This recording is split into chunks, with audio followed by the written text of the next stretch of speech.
거칠게 나눠보면 시를 이루는 두 개의 큰 축은 언어와 그 언어에 담긴 상상력입니다. 정제된 언어에 다른 사람이 생각하지 못하는 상상력을 담으면 그 상상력이 마침내 우리의 삶을 다른 곳으로 인도해 줄 때 우리는 그 시를 좋은 시라고 합니다. 이런 시를 쓰는 일은 당연히 쉬운 일이 아닙니다. 어쩌면 자신의 일평생을 걸고 해야 할 일인지도 모릅니다. 시를 쓰면서 한계에 부딪히게 되는데 이때 생각해야 할 것이 언어입니다. 상상력은 자신이 체험하는 것들과 자신이 접한 텍스트들에 더해 오랜 명상과 숙련이 필요하고 여기에 더해서 체화, 즉 자신의 것으로 만드는 일 또한 필요합니다. 단시간에 성취할 수 있는 성질의 것이 아니란 얘기죠. 그에 비해서 언어의 단련은 조금만 더 노력하면 자신이 목표하는 수준까지 도달할 수 있는 게 또한 사실입니다. 문예창작학과나 문화센터 같은 곳에서 교육하는 것들도 사실 대부분 언어에 관련된 것이죠. 언어의 문제에 국한해서 말씀드리면 무엇을 더하는 일보다는 무엇을 빼는 일이 조금 더 쉽겠습니다. 오늘은 시를 쓸 때 이것만은 피하자 하는 것들을 정리해 보겠습니다. 우리가 시를 어렵게 생각하는 것만큼 어쩌면 시도 우리를 어렵게 생각할 겁니다. 시가 어려워하는 말들은 어려운 말들 자체가 아니라 오히려 우리가 너무나 익숙하게 쓰는 말들일 겁니다. 그런 단어들을 생각해 봤습니다. 첫 번째, 수없이. 우리는 수없이라는 말을 정말 수없이 씁니다. 우리가 생각하는 것보다 어쩌면 훨씬 더 많이 쓰고 있습니다. 이런 문장, 수없이 많은 밤들이 지나갔다. 빼도 됩니다. 수없이를 수없이 쓰면 수없이가 안 됩니다. 많은 밤들이 지나갔다 라는 문장 안에 수없이가 이미 포함되어 있습니다. 수없이 불어오는 바람, 어떤가요? 바람의 속성은 수없이 어쩌면 거의 무한대로 분다는 데 있겠습니다. 불어오는 바람, 이렇게 써도 되겠지요. 두 번째, 자꾸만. 마찬가지입니다. 자꾸만 많은 밤들이 지나갔다. 빼도 됩니다. 자꾸만을 자꾸만 쓰면 자꾸만이 안 됩니다. 많은 밤들이 지나갔다 라는 문장 안에 이미 포함되어 있습니다. 시가 싫어하고 어려워합니다. 바이러스로 사람들이 자꾸만 죽고 아프고 이런 문장도 역시 마찬가지입니다.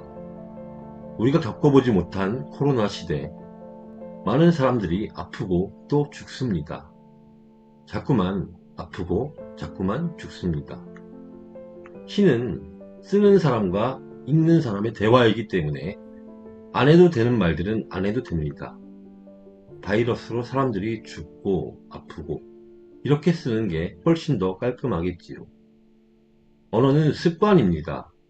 일단 시를 쓸 때는 편하게 손이 가는 대로 쓰고 고칠 때 이런 말들은 전부 다 삭제해주면 좋겠습니다. 이렇게 고치다 보면 다음 시, 그 다음 시에서 자신이 고쳤던 말들은 안 쓰게 되고 그러한 경험이 모여서 습관이 되겠지요. 그렇다면 이런 정의가 또한 가능하겠습니다. 시는 좋은 언어 습관을 가지려고 노력하는 일. 세 번째, 있다. 역시 습관적으로 쓰는 말 중 하나입니다. 너는 나에게 오고 있다. 나뭇잎이 떨어지고 있다. 두 번 반복하면 대체로 지루합니다. 너는 나에게 오고 있다. 나뭇잎이 떨어진다. 한 글자라도 줄일 수 있으면 줄이세요. 우리도 그렇지만 시도 다이어트를 좋아합니다. 줄이는 게 좋습니다. 마치 경기를 바로 앞둔 레슬링 선수처럼 언어와 다툴 때는 언어를 다룰 때는 먼저 자신의 몸집을 평소보다 줄이면 좋습니다. 키에서도 많은 말은 자주 화근이 됩니다. 좋은 생각을, 상상력을 전달하고 싶은데 개체량에서 떨어져서 경기도 못해보고 치면 얼마나 억울하겠습니까? 키 쓰는 일 역시 그렇습니다. 가령 이런 문장. 기차를 기다리고 있는데 기차는 오지 않고 네가 철로로 들어오고 있다. 이따를 빼면 더 좋습니다. 이렇게요. 기차를 기다리는데 기차는 오지 않고 네가 철로로 들어온다. 기차를 기다리며 너를 상상하는 문장입니다. 조금 가혹하다 싶을 정도로 언어를 줄여보는 습관을 가지려고 노력해보세요. 네 번째, 무엇을 하자, 무엇을 했다. 역시 우리가 많이 쓰는 말입니다. 문어체입니다. 잘 쓰지 않는 말입니다. 저녁이 오자 나무들이 짙어졌다. 이런 문장은 설명입니다. 저녁이 오고 나무들이 짙어졌다. 이게 진술입니다. 글자 하나 차이입니다. 키는 설명을 싫어하고 담백함을 좋아합니다. 내가 너를 사랑하자 네가 나를 사랑했다 보다는 내가 너를 사랑하고 네가 나를 사랑한다. 이게 더 낫지 않을까요? 설명하지 마세요. 시는 어쩌면 설명의 반대편일 것입니다. 그래서 시를 운문이라고 정의합니다. 운문의 반대말은 산문이지요. 시는 우리가 일상에서 쓰던 말을 확 줄인 말, 거칠게 시를 이렇게 정의할 수 있겠습니다. 다섯 번째, 피동형. 시는 피동형의 문장을 별로 좋아하지 않습니다. 사실 시뿐 아니라 문학적인 문장들 자체가 피동형을 싫어합니다. 피동형은 의도적인 경우 외엔 습관화된 언어가 대부분입니다. 잘못된 습관입니다. 찢겨지는 저녁의 감정들, 이런 문장. 찢기는 저녁의 감정들, 이렇게 써도 충분합니다. 더 나아가 저녁이 찢는 감정들, 이렇게 피동형을 피하면 더 좋겠지요. 글자 수를 줄일 수 있는 것은 덤입니다. 지나가 버린 시간들, 우리는 이런 말에 익숙하지만 사실 지나간 시간들, 이렇게만 써도 충분합니다. 마찬가지로 글자 수를 줄일 수 있습니다. 읽기에도 편합니다. 우리가 생각되는 시간들, 이렇게 쓰는 것보다는 우리를 생략하는 시간들, 이 문장이 더 좋겠습니다.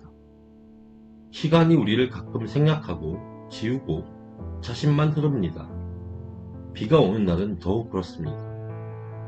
비는 이곳의 많은 길들을 생략하면서 내립니다.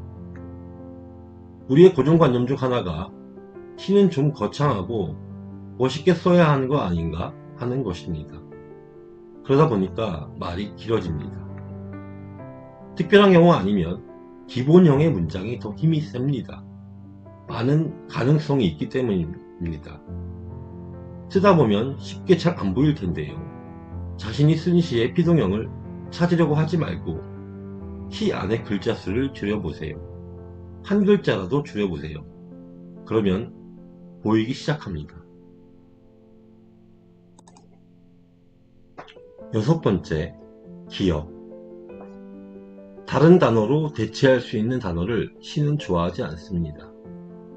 여러 단어가 있지만 몇 가지 단어를 생각해 봤습니다. 시는 대부분 기억의 문제이고 기억을 다루기 때문에 시는 기억이라는 단어를 좋아하지 않습니다. 빈기표입니다. 마치 역전압과 같은 말입니다. 언어를 아끼는 장르에서 언어를 이중으로 쓰니까 이런 말들은 시가 좋아하지 않습니다.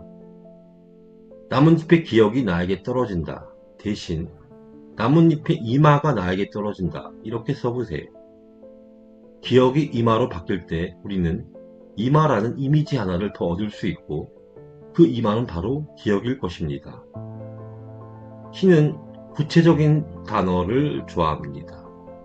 그날 마구 흩날리던 눈발의 기억, 이렇게 쓰지 마시고 그날 라고 흩날리던 눈의 발가락들 이렇게 써보세요.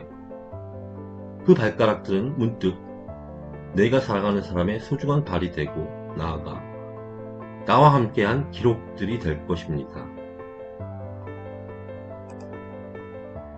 7번째, 추억. 기억과 비슷한 이유입니다. 미래에 대해 쓰는 시는 거의 없기 때문입니다. 길에 뒹구는 추억 대신 길에 뒹구는 발목들 이렇게 써보세요. 너와 함께 있던 바다의 추억 대신 너와 함께 듣던 속초의 파도소리 이렇게 써보세요. 추억을 질질 끌고 발목들이 파도소리가 나의 문장으로 걸어오고 밀려올 겁니다. 8번째, 삶. 시는 어떠한 경우도 예외 없이 삶을 기록합니다. 의도적인 경우 외엔 삶도 다른 단어로 바꾸는 것이 좋겠지요. 연못에는 많은 삶이 있다 대신 연못에는 많은 식물이 있다 이렇게 써보세요. 식물의 삶이 덤으로 나의 삶에 얹어집니다.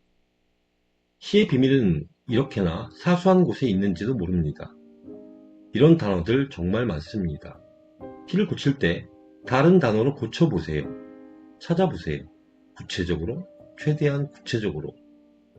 시가 싫어하는 말들을 쓰지 않을 때 역설적으로 시 쓰는 일은 시작될 것입니다. 시를 쓰면서 그 느낌을 간직해보세요. 몸에 기록해보세요. 몸의 기억은 정말 무서운 것이니까요.